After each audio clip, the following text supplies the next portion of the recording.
데드라인이 제시됐습니다. 1호 당원을 자처했던 윤석열 전 대통령과 5월 18일, 그러니까 앞으로 이틀 안으로 잡은 손을 놔야 한다, 이런 목소리가 국민의힘 내부에서 터져나오고 있는 겁니다. 네 분과 짚어볼 텐데요. 자, 선거운동 첫 주말을 앞두고 양 캠프 모두 그야말로 열기를 끌어올리고 있는 중입니다. 먼저 김문수 후보는요, 드디어 영남권에서 벗어나서 오늘 하루 중원 지역을 돌았습니다.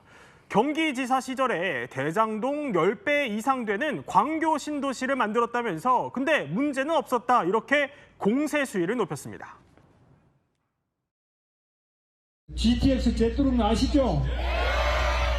여기 동탄 신도시도 제가 있을 때 개발한 거예요. 그런데 동탄이다, 또 평택의 고덕 신도시다, 또 판교 신도시, 수원의 광교 신도시 다 제가 있을 때 제가 한 겁니다. 근데 김문수가 뭐 수사받았다 소리 들어봤어요?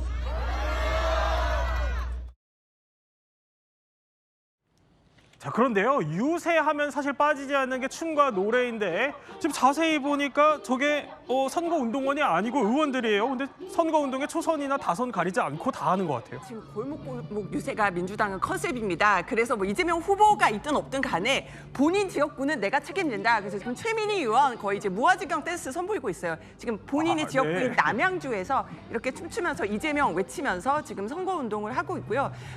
지금 보면은 전현희 최고위원의 경우는 보면은 처음에 춤 연습하는 모습도 영상을 올리고 저렇게 이제 현장에서 춤추는 모습도 공개했습니다. 박찬대 선대위원장 원내대표 같은 경우는 사실 민주당 내에서는 흥신흥왕으로 불려요. 워낙 교회에서 성가대도 하고 기자들도 보면 자전거 타고 가면서 노래하는 모습도 보기도 하고 모든 무대에 올라가면은 저렇게 다양한 춤 사위를 선보이면서 최대한 흥을 끌어올리겠다. 근데 제가 좀 뒷얘기를 취재해 보니까요. 네. 민주당에서는 각 지역별로 이번에 대선 후보 득표율이 민주당, 그러니까 작년에 총선 때 득표율보다 무조건 높여야 된다. 그거를 나중에 이제 평가에 반영하겠다. 이런 게 비공개로 지침도 내려갔다고 하더라고요. 근데 이것과 그래요? 상관없이 정말 최선을 다해보자. 이래서 뭐 여러 가지 방법들을 이렇게 춤이나 이런 것들을 지금 동원하고 있는 상황입니다. 길 가다가 보면 의원인지 선거운동 의원인지 사실 모르실 수도 있을 것 잘 같아요. 구분이 안 될 것 같기도 합니다. 그런데요, 국민의힘도 만만치 않습니다. 자, 73 김문수 후보도요, 지금 저게 김종국의 사랑스러워 저 노래요. 열심히 율동을 추는 것 같은데 사실 의원들이 그러면 선거철에 좀 춤을 잘 못 추면 힘들기도 하겠어요. 그래도 열심히 하는 모습을 보여주려고 하는 것 같아요. 이제 김문수 후보 같은 경우는 대구에 내려가서 저렇게 율동팀과 함께 살짝 반박자 늦긴 하지만은 사랑스러워 노래에 맞춰서 춤추는 모습도 보여줬고요. 밀양에 가서는 밀양아리랑을 부릅니다. 그런 식으로 해서 뭔가 무대 열기를 좀 끌어올리기 위해서 지금 최선을 다하는 모습입니다. 자, 뭐 사실 저렇게 이게 밀양아리랑 저 노래라고 하네요. 이렇게 뭐 당내에 사실 뭐 중진들이나 의원들이 직접 본인 후보를 위해서 열심히 뛰어준다면 후보 입장에서는 뭐 굉장히 든든할 것 같기도 합니다. 그런데 사실 김문수 후보 요즘 다른 문제로 정신이 없습니다. 뭐냐면 이렇게 한동훈 전 대표가 김문수 후보를 향해서 오는 18일까지 결단하라. 그러니까 윤 전 대통령 탈당 마지노선을 박아버린 겁니다. 자, 정광재 대표님, 왜 18일이에요? 18일에 이번 대선에서 3번의 그 후보자 간 토론회가 개최되는데 처음 열립니다. 오후 8시에 4명의 후보, 이번에는 이 유력 후보 3명과 권영국 후보까지 포함해서 4자 토론회가 열리게 되는데 네. 이때 가장 관건이 되는 문제가 아마 계엄과 탄핵에 대한 김문수 후보의 입장을 묻는 걸 겁니다. 그렇군요. 지금 이재명 후보뿐만 아니라 이준석 후보, 권영국 후보 모두 계엄 절대 있어서는 안 되는 일이었다라고 네. 하고 있고 탄핵 찬성했잖아요. 근데 김문수 후보만 여기에 대해서 계엄과 관련해서 반성은 했지만 사과는 했지만 탄핵과 관련해서 명확한 입장을 보이지 않았기 때문에 이걸 집요하게 물어볼 가능성이 큽니다. 근데 여기에서 김문수 후보가 일반적인 국민 인식과는 조금 괴리된 답을 내놓을 경우에 그러면 그 득표 확장력이 자연스럽게 줄어들 수밖에 없는 거잖아요. 예. 한동훈 전 대표는 그런 측면에서 5월 18일을 마지막 데드라인으로 정한 것 같다 이렇게 봅니다. 그러니까 김문수 후보 입장에서는 오는 18일 이 첫 토론이 그래도 지지율을 좀 끌어올릴 수 있는 기대를 고시면서도 동시에 그 전까지 탈당 문제를 매듭짓지 못하면 그러니까 1대3으로 난타당할 수 있다 이런 우려를 표해 주신 겁니다. 그래서 그런지 국민의힘 최다선 중진 의원은요 이렇게 용단을 촉구했습니다. 파면당한 대통령을 거들어 1호 당원으로 둔다면 그 선거를 하지 말자는 거하고 똑같거든요.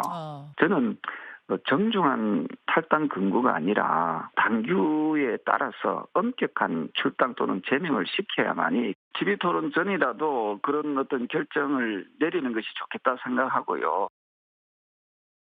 자, 그러니까 김용태 비대위원장이 어제 말했던 탈당 권유 정도로는 안 된다는 겁니다. 자, 이남희 기자. 그런데 김용태 위원장이 오늘 중에 윤석열 전 대통령을 또 접촉할 것으로 알려졌어요. 이런 와중에 저희 채널A 단독 보도로 알려진 게 윤 전 대통령이 어제 의원들한테 전화를 돌렸다고요? 복수의 의원들에게 전화를 돌린 것으로 저희가 확인을 했습니다. 어떻게 얘기를 했냐면은요. 네. 김문수 후보를 좀 잘 도와달라, 많이 도와줘야 된다 이런 얘기를 하면서 어떤 게 도움이 된다면 내가 할 수 있는 것 모든 거는 하겠다라는 취지로 얘기를 했습니다.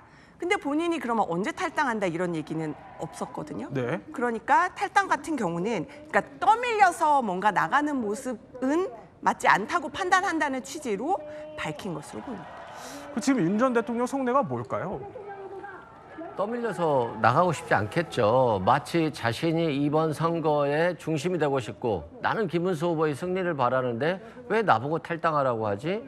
나는 무슨 잘못을 했을까? 민주당이 잘못했지? 라고 아직도 저는 남탓하고 있다라고 보고요. 김문수 후보도 지금 고민돼야 될 부분이 지금 선거운동하면 뭐 하겠습니까? 무슨 선거운동을 하더라도 국민의힘 지지자들 입장에서 보면 윤석열 전 대통령에 대한 탈당 문제가 정리되길 바랄 거예요. 그런데 최대한 존중해서 탈당하라? 지금 탈당이 존중이 어디 있습니까? 본인이 먼저 탈당을 하던가 아니면 당에서 제명을 해서 지금 당이나 후보가 움직일 수 있도록 도와줘야 되는 것인데 역시나 후보도 국민의힘도 좀 무능한 모습을 보여주고 있다. 그래서 신속히 제명 처리를 하는 것이 그나마 국민의힘의 지지를 좀 올리는 길이 아닌가 싶습니다. 자, 정광진 대변인. 지금 상황을 종합하면 이렇습니다. 그러니까 김문수 후보 같은 경우는 윤석열 전 대통령이 판단을 할 것이다. 윤 전 대통령은 후보가 해라. 그러니까 마치 서로 좀 핑퐁 게임하는 것처럼 미루고 있는 상황 같기도 하고요. 예. 근데 이러면 당무성권이 있는 김 후보가 딱 자르고 있는 상황에서 이 비대위원장, 그러니까 김용태 비대위원장이 당원 당규를 검토해서 출당을 할 수는 있는 겁니까?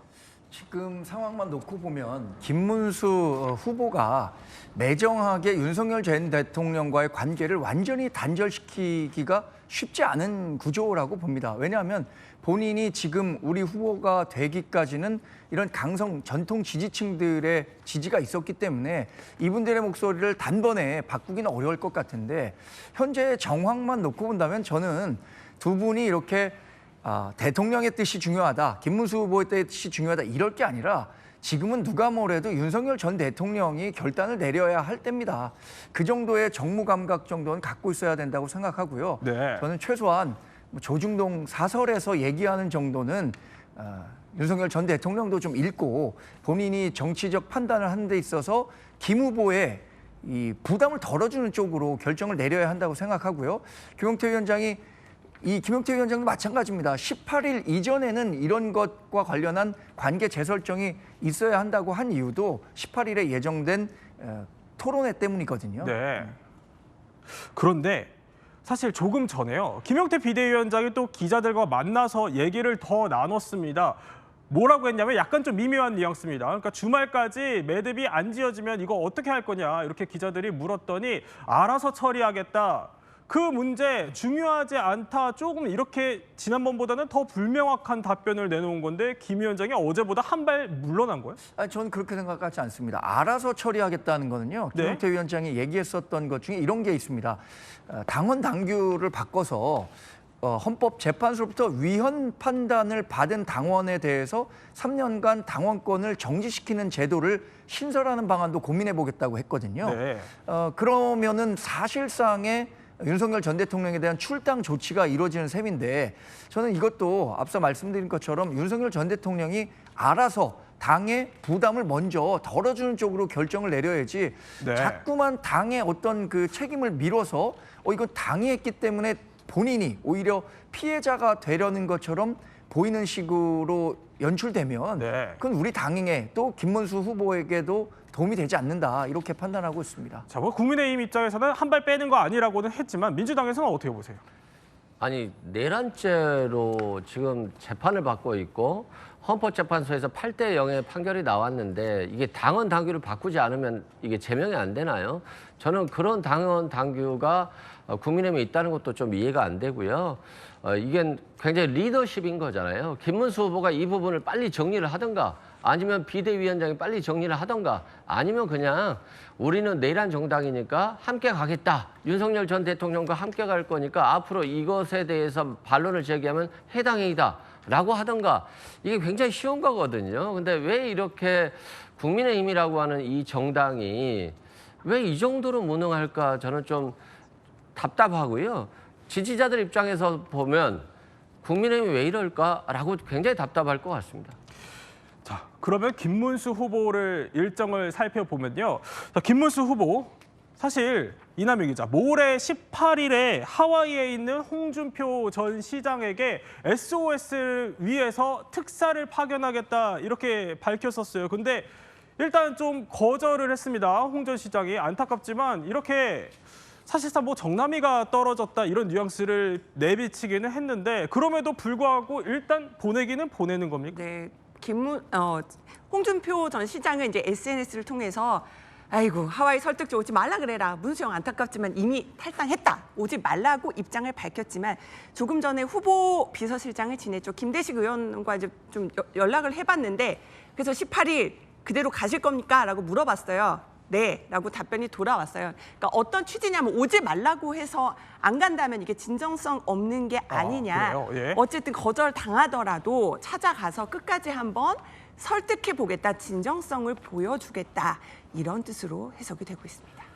자, 이런 가운데 안철수 의원은요 이런 얘기도 했습니다. 그러니까 김문수 후보를 두고 혼자 대장선을 몰고 간 이순신 장군처럼 좀 고독해 보인다 이러면서 한동훈 전 대표 또 그래 한덕수 전 총리 이름 하나하나 부르면서요 좀 함께 해줬으면 좋겠다 이렇게 호소를 했습니다. 근데 이남희 기자, 요새 김문수 후보 유세장에 현역 의원들이 잘 안 보인다 이런 얘기가 있어요? 그러니까 대구가 대표적인데 아까 저희가 춤추는 모습을 보여드리긴 했지만 보면 뭐 유영아 의원이라던가 대구 하면 네. 생각나는 뭐 권영진 의원이라던가 좀 대표 의원들이 있잖아요. 그런 분들이 좀 나타나지를 않았어요. 그리고 식사도 뭐 한 의원하고만 단둘이 먹었다 이런 보도까지 나왔었잖아요.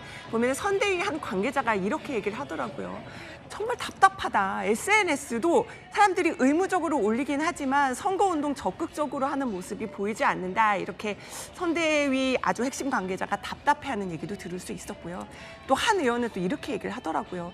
사실 계엄 탄핵 강 확실하게 건넜다. 혹은 분열, 그 단일화 분열 이렇게 극복했다라고 얘기를 해야 되는데 말하려고 하니까 명분이 좀 없다. 입이 안 떨어진다. 이렇게 좀 답답해하는 의원도 속내도 있긴 있었어요. 자, 정광진 대변인 진짜 현장 분위기는 어떻습니까? 실제 그래서 지금 이남희 기자님 말씀하신 것처럼 우리가 원팀이 돼서 정말 자기 선거처럼 치러야 하는 게 이번 예. 대선인데 실제 그렇지 못한 모습들이 연출되는 것 같아서 저도 상당히 안타깝습니다.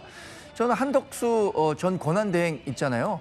이번에 어떤 역할도 맡고 있지 않은데 분명한 자기 역할을 해야 한다고 생각합니다. 본인이 대통령 권한대행이라는 막중한 임무까지 버리고 이 이재명 정권을 맡겠다는 각오로 나왔는데 본인이 후보가 되지 않았다는 이유로 어떤 일정 역할을 하지 않는 것, 뭐 방기하고 있다는 것 문제가 있다고 보고요. 한동훈 전 대표의 경우도 지금 여러 가지 이야기들을 하고 있습니다. 네. 실제 온라인에서는 적극적으로 김문수 후보에 대한 지지 관련한 메시지를 내고 있는데 이분이 본격적인 선대위원장으로 활동하기 위해서는 여러 이야기들을 했어요. 사실 우리가 원팀으로 모이려면 하나의 철학을 같이 해야 되는데 지금 탄핵과 관련해서는 완전히 생각이 다르니까 적극적으로 좀 나서기도 어려운 상황이잖아요. 저는 그래서 5월 18일 이전에 김문수 후보가 우리 당이 어떤 식으로든 윤석열 전 대통령과 탄핵의 강을 건너려는 컨센서스를 만들어낸다면 네. 한동훈 전 대표는 충분히 도우려 나올 겁니다.